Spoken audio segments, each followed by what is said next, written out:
Yesus ku panggil, Yesus ku undang, masuk dalam hatiku. Iya, setiap hari adik-adik memanggil Tuhan Yesus di dalam doa-doa adik-adik.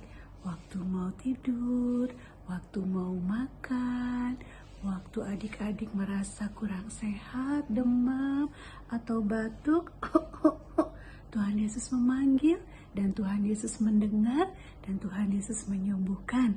Pada saat adik-adik sedih, takut sendirian, adik-adik panggil Tuhan Yesus mendengar dan Tuhan Yesus menghibur adik-adik dan menjaga adik-adik. Yesus sayang adik-adik, Yesus sayang mama dan papa, Tuhan Yesus sayang kakak dan adik, dan juga oma dan opa, sayang kita semuanya. Di minggu pagi ini semuanya pasti sehat, sudah maem, sudah minum susu, dan sudah siap mendengarkan cerita Alkitab. Hari ini pelajaran kedua, judulnya Yohanes dijanjikan. Siapakah Pak Yohanes ini? Nanti kita akan dengarkan sama-sama ceritanya dari Alkitab, buku yang indah yang akan disampaikan oleh Tante Dini. Adik-adik pasti sudah. Halo adik-adik, apa kabar? Semoga semuanya dalam keadaan sehat. Hari ini kita akan belajar Alkitab bareng-bareng. Pelajaran kedua, Yohanes dijanjikan. Dari Lukas 1 ayat 5 sampai 25. Tapi sebelum itu kita akan berdoa. Tuhan Yesus yang baik, terima kasih untuk hari ini telah memberikan kami kesehatan, kepada adik-adik semua, kepada mama papa, sehingga kami boleh berkumpul lagi untuk sekolah minggu. Tuhan bimbing kami supaya kami bisa duduk tenang mendengarkan firman Tuhan. Terima kasih Tuhan Yesus, amin. Kita dengerin video berikut ini ya.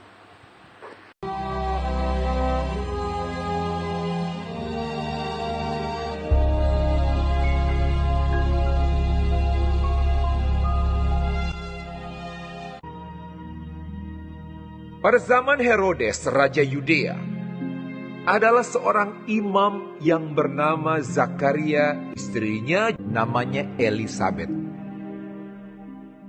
Keduanya adalah benar di hadapan Allah dan hidup menurut segala perintah dan ketetapan Tuhan.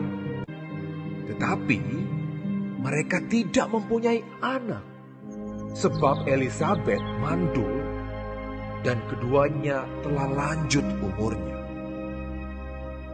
Pada suatu kali, waktu tiba giliran rombongannya, Zakaria melakukan tugas keimaman di hadapan Tuhan. Dialah yang ditunjuk untuk masuk ke dalam bait suci dan membakar ukupan di situ. Maka tampaklah kepada Zakaria seorang malaikat Tuhan berdiri di sebelah kanan mezbah pembakaran ukupan. Melihat hal itu ia terkejut dan menjadi takut. Tetapi malaikat itu berkata kepadanya, "Jangan takut, hai Zakaria, sebab doamu telah dikabulkan, dan Elisabet istrimu akan melahirkan seorang anak laki-laki bagimu. Dan haruslah engkau menamai dia Yohanes. Engkau akan bersuka cita dan bergembira. Ia akan membuat banyak orang Israel berbalik kepada Tuhan Allah mereka."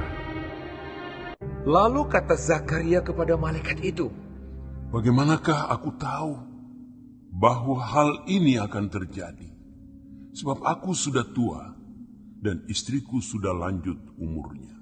Jawab malaikat itu kepadanya, "Akulah Gabriel yang melayani Allah, dan aku telah diutus untuk berbicara dengan engkau dan untuk menyampaikan kabar baik ini kepadamu. Sesungguhnya, engkau akan menjadi bisu dan tidak dapat berkata-kata sampai kepada hari di mana semuanya ini terjadi. Karena engkau tidak percaya akan perkataanku yang akan nyata kebenarannya pada waktunya." Sementara itu seluruh umat berkumpul di luar dan sembahyang. Waktu orang banyak menanti-nantikan Zakaria, mereka menjadi heran bahwa ia begitu lama berada dalam bait suci. Ketika ia keluar, ia tidak dapat berkata-kata kepada mereka dan mengertilah mereka bahwa ia telah melihat suatu penglihatan di dalam bait suci. Lalu ia memberi isyarat kepada mereka, sebab ia tetap bisu. Ketika selesai jangka waktu tugas jabatannya, ia pulang ke rumah. Beberapa lama kemudian Elisabet istrinya mengandung, dan selama 5 bulan ia tidak menampakkan diri. Katanya, "Inilah suatu perbuatan Tuhan bagiku. Dan sekarang ia berkenan menghapuskan aibku di depan orang." Kemudian genaplah bulannya bagi Elisabet untuk bersalin, dan ia pun melahirkan seorang anak laki-laki. Ketika tetangga-tetangganya serta sanak saudaranya mendengar bahwa Tuhan telah menunjukkan rahmat-Nya yang begitu besar kepadanya, bersukacitalah mereka bersama-sama dengan dia. Maka datanglah mereka pada hari yang ke-8 untuk menyunatkan anak itu, dan mereka hendak menamai dia Zakaria menurut nama bapaknya. Tetapi ibunya berkata, "Jangan, ia harus dinamai Yohanes." Kata mereka kepadanya, Tidak ada di antara sanak saudaramu yang bernama demikian. lalu mereka memberi isyarat kepada bapaknya untuk bertanya nama apa yang hendak diberikannya kepada anaknya itu. Ia meminta batu tulis, lalu menuliskan kata-kata ini. Namanya adalah Yohanes. Dan mereka pun heran semuanya. Dan seketika itu juga terbukalah mulutnya dan terlepaslah lidahnya. Lalu ia berkata-kata dan memuji Allah. Dan semua orang yang mendengarnya merenungkannya dan berkata, Menjadi apakah anak ini nanti? sebab tangan Tuhan menyertai dia. Dan Zakaria ayahnya penuh dengan Roh Kudus lalu bernubuat.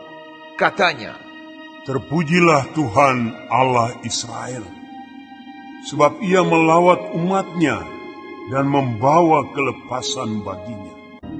Dan engkau, hai anakku, akan disebut Nabi Allah yang Maha Tinggi, karena engkau akan berjalan mendahului Tuhan untuk mempersiapkan jalan baginya, untuk memberikan kepada umatnya pengertian akan keselamatan yang berdasarkan pengampunan dosa-dosa mereka. adapun anak itu bertambah besar dan makin kuat rohnya. Dan ia tinggal di padang gurun sampai kepada hari ia harus menampakkan diri kepada Israel.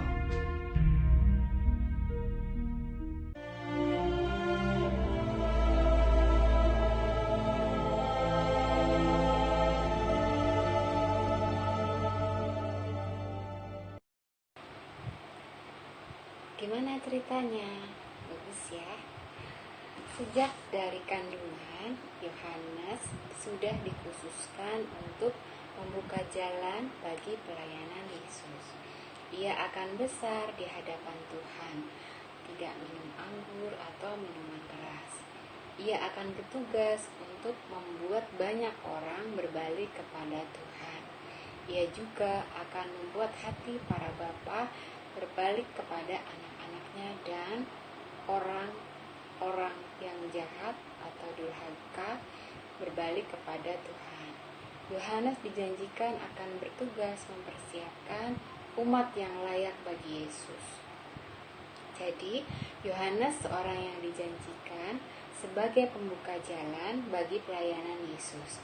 Itu sebabnya ia disebut sebagai sang pembuka jalan. Janji Tuhan ya dan amin. Kita baca ayat hafalannya dari Mazmur 18 ayat 31a. Janji Tuhan dapat dipercaya. Sekali lagi, janji Tuhan dapat dipercaya. Mazmur 18 ayat 31a. Kita akan berdoa bersama-sama. Tuhan Yesus, terima kasih untuk sekolah minggu hari ini. Kami mengucap syukur karena Tuhan memberikan kami pelajaran yang begitu indah. Tuhan mempersiapkan Yohanes supaya banyak orang yang percaya kepada Tuhan. Terima kasih Tuhan Yesus untuk hari ini.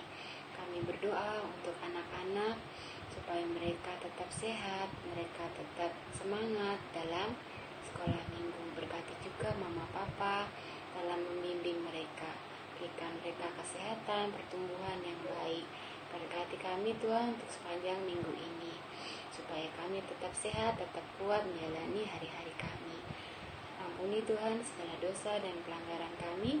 Dalam nama Tuhan Yesus kami sudah berdoa. Amin. Sampai ketemu minggu depan.